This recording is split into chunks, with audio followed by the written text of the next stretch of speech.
Pukul 6 waktu Indonesia Tengah, Radio Republik Indonesia ND menghadirkan Warta Berita.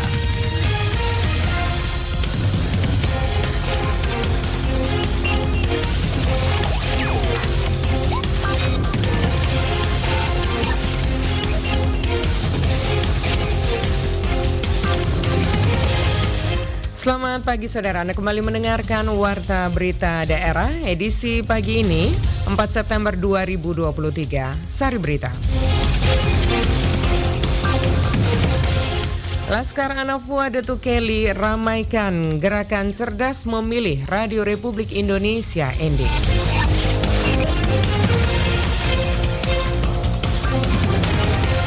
Siswa-siswi SMAK dan SMK Syuradikara ND bersama alumni menggelar parade kitab suci. Selain dua berita ini akan kami hadirkan juga berita-berita lainnya. Selengkapnya kami rangkum dalam Warta Berita Daerah pagi ini, edisi 2 September 2023 bersama saya, Desi Natalia. Saudara, kita mulai berita pertama. Theosila, penyanyi lagu hits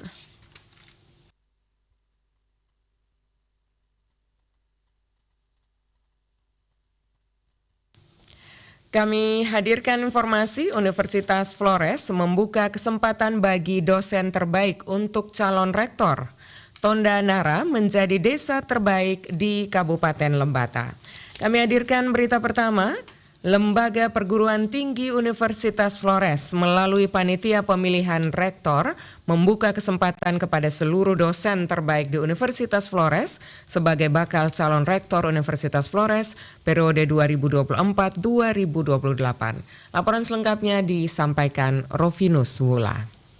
Sehubungan dengan akan berakhirnya masa jabatan Rektor Universitas Flores Dr. Simon Sirapaji pada Desember 2023 mendatang, Lembaga Perguruan Tinggi Universitas Flores melalui panitia pemilihan rektor membuka kesempatan secara terbuka kepada seluruh dosen terbaik di Universitas Flores sebagai bakal calon rektor Universitas Flores periode 2024-2028. Saat ini panitia pelaksana sedang memulai proses tahapan penjaringan daftar nama bakal calon rektor Universitas Flores. Kemudian dari proses penjaringan selanjutnya ada tahapan penyaringan dan pemilihan oleh Senat Universitas Flores dan penetapan rektor terpilih dilakukan oleh pihak Yayasan Perguruan Tinggi Flores. Hal itu disampaikan Ketua Panitia Pelaksana Pemilihan Rektor Universitas Flores, Insinyur Thomas Aquino, ASST MT, didampingi Ketua Umum Valentina Lucia Banda, SE MSC, dan Sekretaris Tim Seleksi Maria Adelvin Londa, Eskom MT saat konferensi pers di Gedung Rektorat Universitas Flores pada Kamis 31 Agustus 2023. Thomas Aquino mengatakan Universitas Flores akan mempercepat proses pelaksanaan pemilihan mengingat masa jabatan rektor saat ini akan berakhir pada Desember 2023. Sementara rektor yang terpilih akan menjabat pada tahun 2024 sampai 2028 mendatang. Dijelaskan dalam proses penyaringan panitia sudah memulai bekerja membuka pendaftaran sejak bulan Juli 2023. Boleh kami sampaikan bahwa tugas panitia secara umum untuk mengawal proses pertama penyaringan, lalu penjaringan, dan yang ketiga pemilihan. Di dalam proses penyaringan ini, panitia sudah mulai bekerja sejak bulan Juli kemarin. Berupa pembukaan pendaftaran serta calon rektor. Jadi diketahui bahwa peserta calon rektor sesuai dengan aturan statuta itu bagi dosen yang memiliki jabatan rektor kuasa, jabatan fungsionalnya.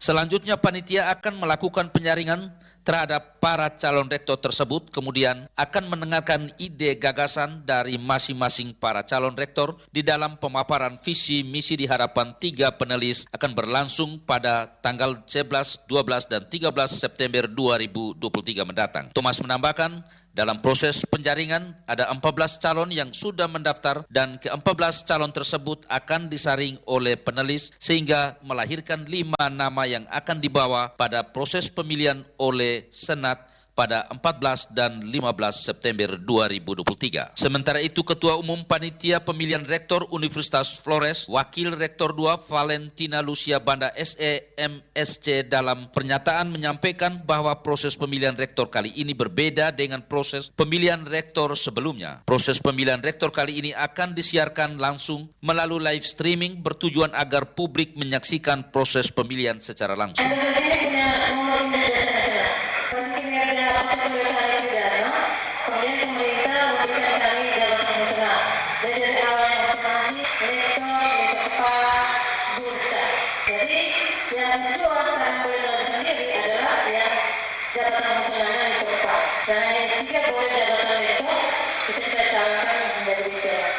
Jadi konsultasi harapan yang dikumpulkan mengisi visi menjadi proses. Adapun 14 nama bakal calon rektor Universitas Flores yang sudah mendaftar di panitia pemilihan yakni Dr. Mansur Abdul Hamid, SEMM, Dr.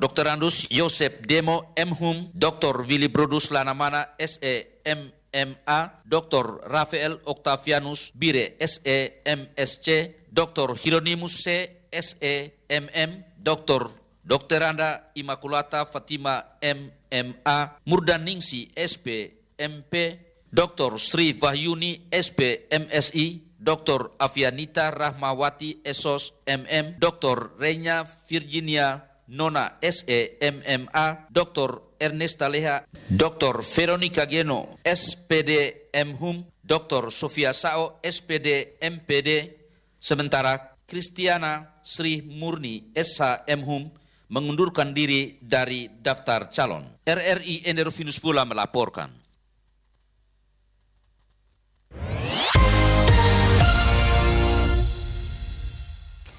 Desa Todanara ditobatkan sebagai desa terbaik tingkat Kabupaten Lembata dari 144 desa di Lembata, dan Kepala Desa Todanara dinobatkan menjadi Kepala Desa Teladan dalam mengelola dana desa. Laporan disampaikan Veranda Garus.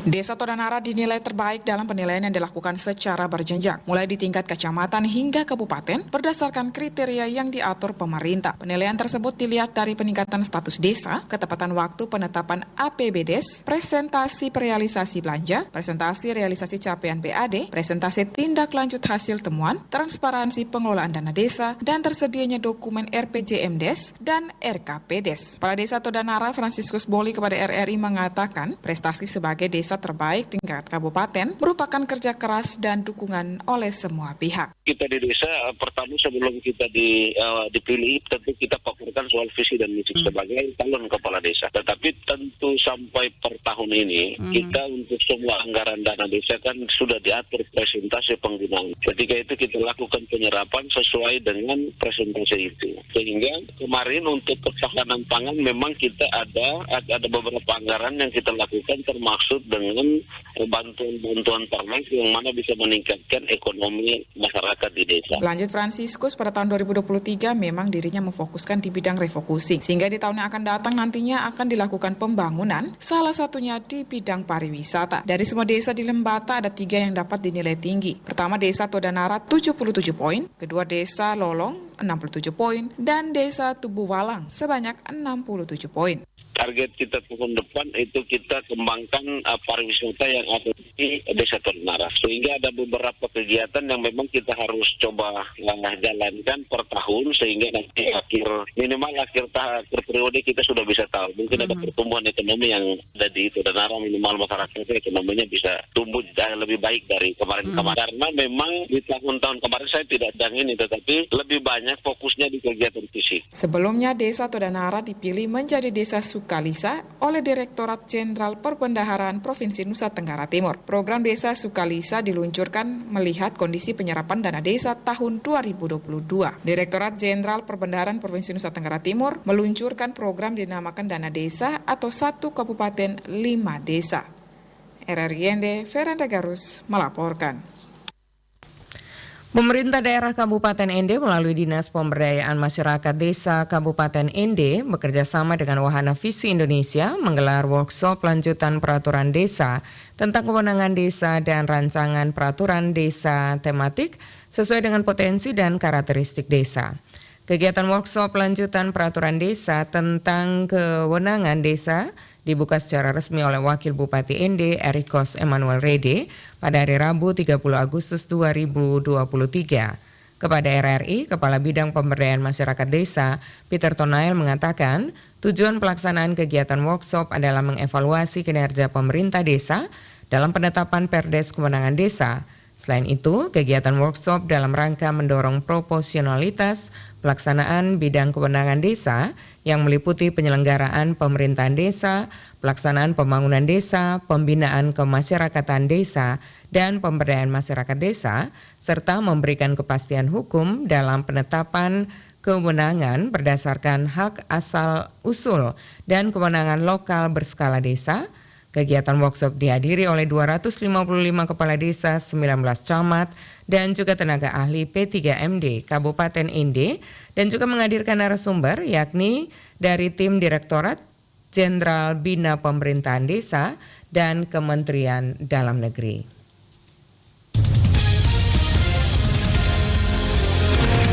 Anda sedang mendengarkan Warta Berita RRI Ende.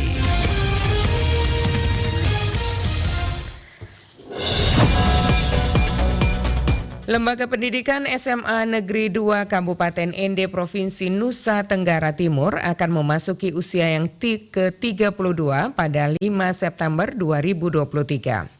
Menyambut ulang tahun ke-32 sekolah tersebut, pihak sekolah melibatkan alumni menggelar berbagai kegiatan di tingkat internal. Salah satu kegiatan yang didukung oleh alumni adalah Jalan Sehat Bersama yang dilaksanakan pada hari Sabtu 2 September 2023.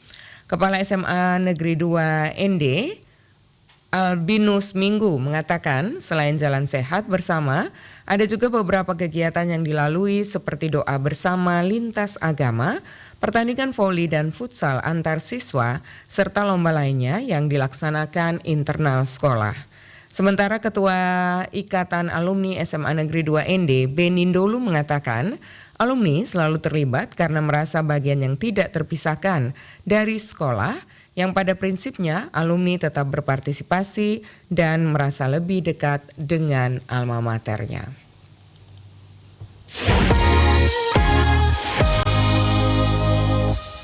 Saudara, informasi ini sekaligus mengakhiri Warta Berita Daerah pagi ini. Mewakili kerabat kerja yang bertugas, saya Desi Natalia mengucapkan terima kasih untuk perhatian Anda. Dan selanjutnya pendengar, kami hadirkan program Florata pagi ini.